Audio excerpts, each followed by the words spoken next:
ঈদের দিনের দ্বিতীয় কাজ গোসল করতে হবে। আলী রাদিয়াল্লাহু তাআলা আনহুকে জিজ্ঞাসা করা হয়েছিল, তিনি বলেছিলেন সুন্দর, উত্তম গোসল করা জুমার দিন, উত্তম গোসল করা আরাফার দিন, উত্তম গোসল করা ঈদুল ফিতরের দিন, উত্তম গোসল করা ঈদুল আজহার দিন। দ্বিতীয় কাজ শেষ হলো। ঈদের দিনের তৃতীয় কাজ, ঈদের দিনের তৃতীয় কাজ ঈদুল ফিতর হলে খেয়ে বের হতে হবে। বুরায়দা রাদিয়াল্লাহু তাআলা আনহু বলেন, আল্লাহর নবী ঈদুল ফিতরে আগে খেতেন, তারপরে ঈদের মাঠে যেতেন, আর ঈদুল আজহাতে এসে খেতেন। তাহলে ঈদুল ফিতরে খেয়ে যাওয়া সুন্নাত, আর ঈদুল আজহাতে এসে খাওয়া সুন্নাত। এসে গরুর গোশত কলিজা খেতে হবে, এইটা জরুরি নয়। আর সোয়া পহর রোজা থাকতে হবে এ কথাও নয়, অর্ধেক দিন রোজা থাকতে হবে এ কথাও নয়। ঈদের দিনের সুন্নাত হচ্ছে সেটা যদি ঈদুল ফিতর হয় তাহলে খেয়ে যাবে, আর যদি ঈদুল আজহা হয় তাহলে এসে খাবে। বোঝা যায় না কথা? যদি ঈদুল আজহা হয় তাহলে এসে খাবে। ঈদুল ফিতরের চতুর্থ জরুরি কাজ, সূর্য ওঠার পরপরই বের হতে হবে। আব্দুল্লাহ ইবনে বুসর বলেন, তিনি বের হলেন কিছু জনগণকে নিয়ে ঈদের মাঠে। ফানকারা ইবতিআন নাস, জনগণের ঈদের সালাত দেরি করে আদায় করাকে তিনি নাকচ করলেন। তিনি বললেন, কাদ ফারাগনা সাআতানা হাজিহি, এই সময় আমরা ঈদের সালাত আদায় করে নিয়েছি। তখন ছিল চাস্তের সালাতের সময় 7:30 8টা। দেরি করাকে তিনি নাকচ করলেন। এই ছেলে, খুব মূল্যায়ন করা কথা শুনতে হবে, খুব দাম দিতে হবে। কে বলল ঢাকা ঈদগাহ মাঠে একবার সালাত হবে 9টার সময়, একবার সালাত হবে 10টার সময়, একবার সালাত হবে 11টার সময়? ধর্ম পাগল হয়ে গেছে। धर्म राजशाही चांपाइनगंज हवाई लड्डू दोनों हाथ में लड्डू है, जो चाहे उसको खा ले, जो चाहे उसको छोड़ दे। सूर्य उठार पर पर ईदेर सलात आदाय करते होबे, এই কথাই ঠিক। ঈদের সালাত এবং ইস্তিসকার সালাতের সময় একই, সূর্য ওঠার পর পরে। খুব দেরি করলে না হয় 6:30, না হয় 7টা, এর চেয়ে দেরি করা যেতে পারে না সম্মানিত দিনী ভাই বোন। যার কারণে সেসব লোকেরা, আরবের লোকেরা ফজরের সালাতে যখন বের হয় তখন 3-4টা খেজুর পকেটে নেয়। ফজরের সালাত আদায় করার পরে 4-5টা খেজুর মুখে দিয়ে ঈদের মাঠে চলে যায়, বা মসজিদে হলে সেখানে সালাত আদায় করে চলে আসে। সম্মানিত দিনী ভাই বোন, এক ঈদগাহ মাঠে একাধিকবার সালাত হবে না, তার প্রমাণ এইটা। ঈদের মাঠকে বাসর ঘরের পরিণত করে সাজানো যাবে না, সাজানো নিষেধ, হারাম, এ কথাও ঠিক। চলেন যাই। আব্দুল্লাহ ইবনে উমর রাদিয়াল্লাহু তাআলা আনহু বলেন, আল্লাহর নবী ঈদের দিনে বের হতেন মাসিয়ান, পায়ে হেঁটে, ওয়ারজো মাসিয়ান, ফিরে আসতেন পায়ে হেঁটে। পায়ে হেঁটে যাওয়া ভালো, পায়ে হেঁটে আসা ভালো, সাথে সাথে বাহনে চড়ে যাওয়া যায়, আমরা হারাম মনে করি না, তবে পায়ে হেঁটে যাওয়া ভালো, পায়ে হেঁটে আসা ভালো। আনাস রাদিয়াল্লাহু তাআলা আনহু বলেন, কানান নবী সাল্লাল্লাহু আলাইহি ওয়াসাল্লাম কানা ঈদান খালাফাত তরিকা, ঈদের দিনে আল্লাহ রাসূল রাস্তা পরিবর্তন করতেন।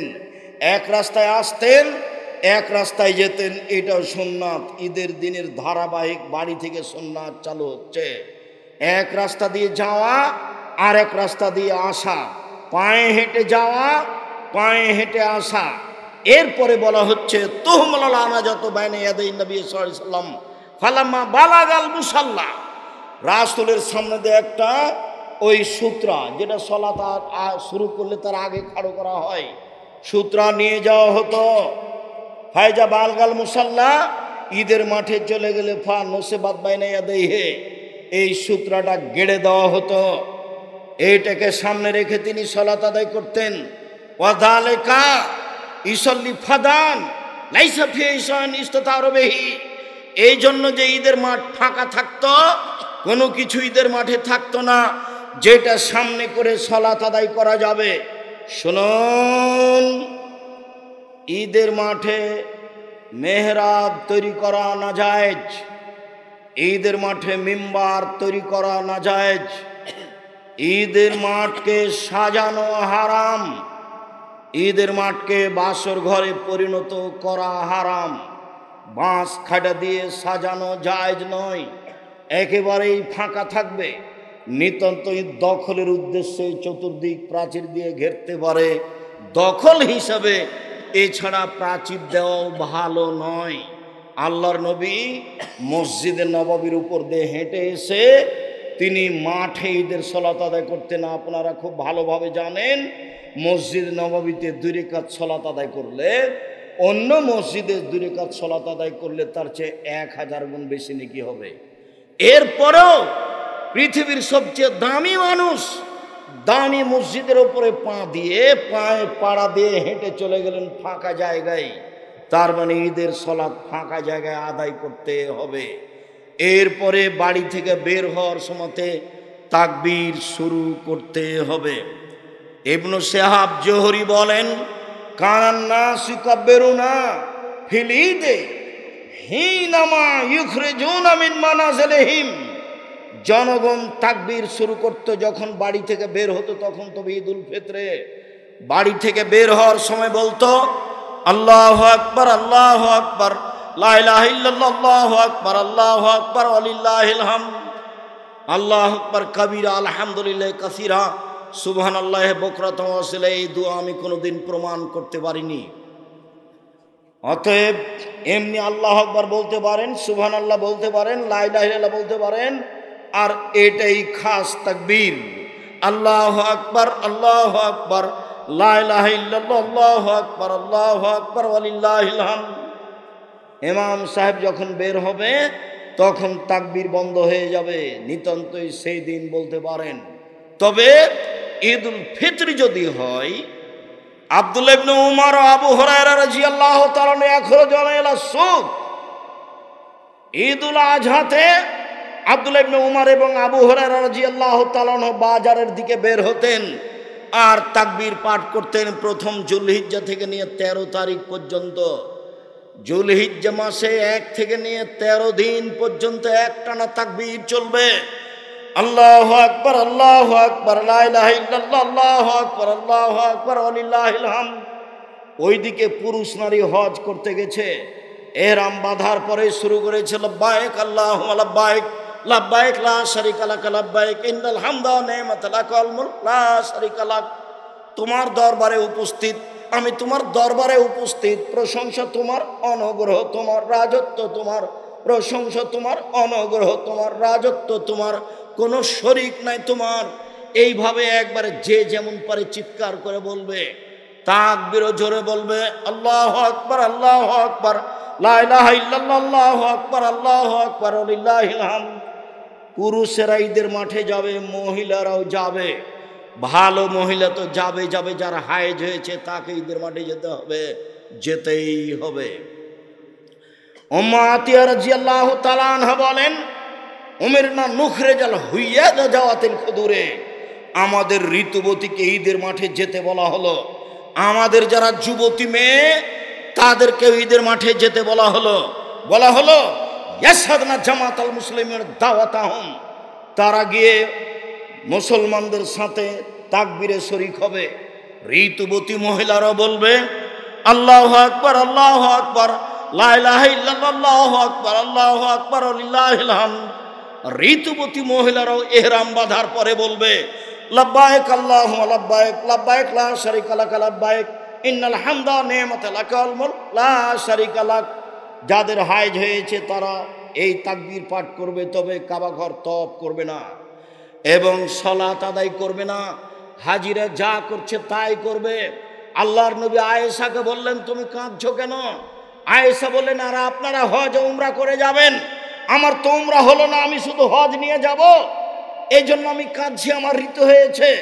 তখন আল্লাহ রাসূল বলছেন, চিন্তা করো কেন, হায়েজ তো আদমের মেয়েদের উপরে ফরজ করা হয়েছে, সবারই হবে, তোমারও হয়েছে, তুমি অত চিন্তা করো কেন? ইসনাউল হজ, হাজিরা যা করে সেটাই করো। হাজিরা কোরআন তেলাওয়াত করে, তুমি কোরআন তেলাওয়াত করো।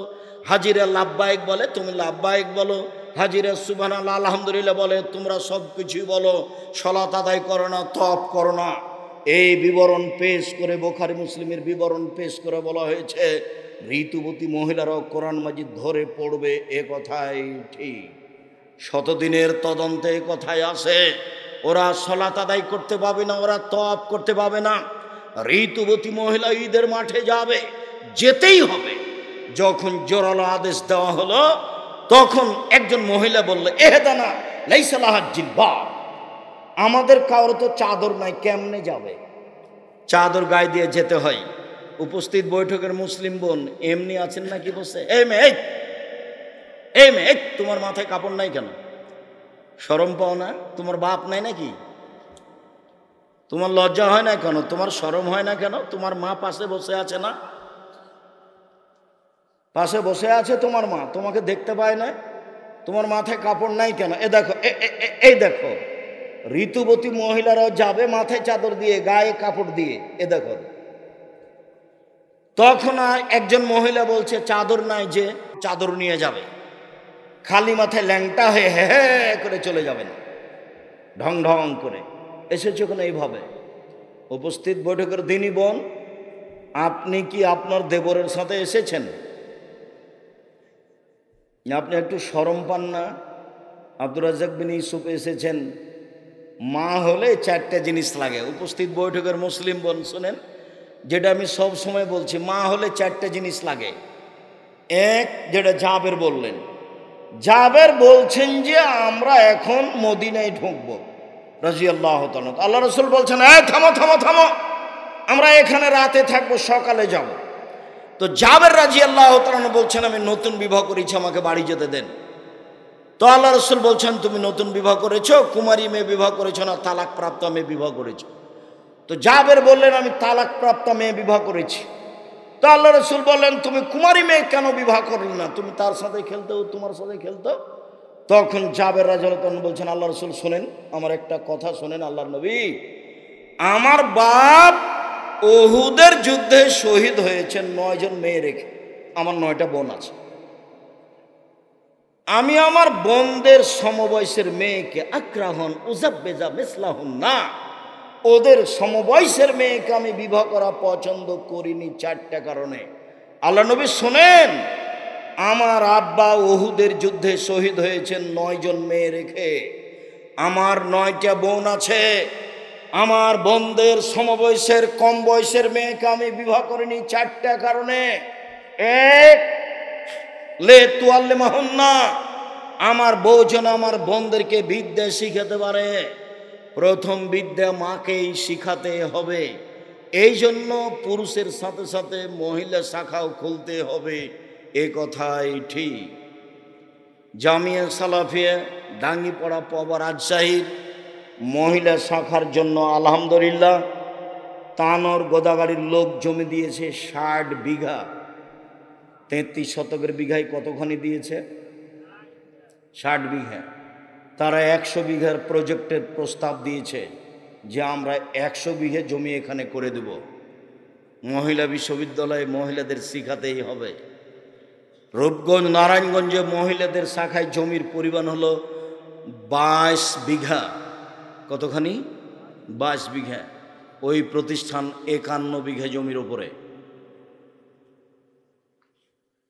সম্মানিত দিনী ভাই বোন, মহিলা শাখা দিনাজপুরেও আছে, মহিলা শাখা বরিশালেও আছে, মহিলা শাখা চট্টগ্রামেও শুরু হবে ইনশাল্লাহ। সময়ের গতিতে চট্টগ্রাম, ময়মনসিংহ, নোয়াখালী, ফেনী, যশোর, কুষ্টিয়া এসব ডিস্ট্রিক্টে জমি রেডি আছে। সময়ের গতিতে প্রতিষ্ঠান চালু হবে ইনশাআল্লাহ। সম্মানিত দিনী ভাই বোন, কলমডাঙ্গা এলাকাবাসী, আপনাদেরকে মহিলা শাখা সুন্দরভাবে গড়ে তোলার চেষ্টা করতে হবে। আলেম ওলামাদের বেশি বেতন দিয়ে ভালো আলেম নিয়ে আসার চেষ্টা করতে হবে। রাজশাহী জামিয়া সালাফে এক একজন শিক্ষকের বেতন 60-70 হাজার করে। খাওয়া থাকা ভিন্ন, ওর পিছনে খাদেম ভিন্ন, মদিনে থেকে যারা এসেছেন তাদের বেতন লাগে না, তবে খাদেম লাগে, খাওয়া লাগে, বাবুর্চি লাগে। বাবুর্চি ভিন্ন, খাদেম ভিন্ন, অনেক পয়সা খরচ আছে তাদের পিছনে।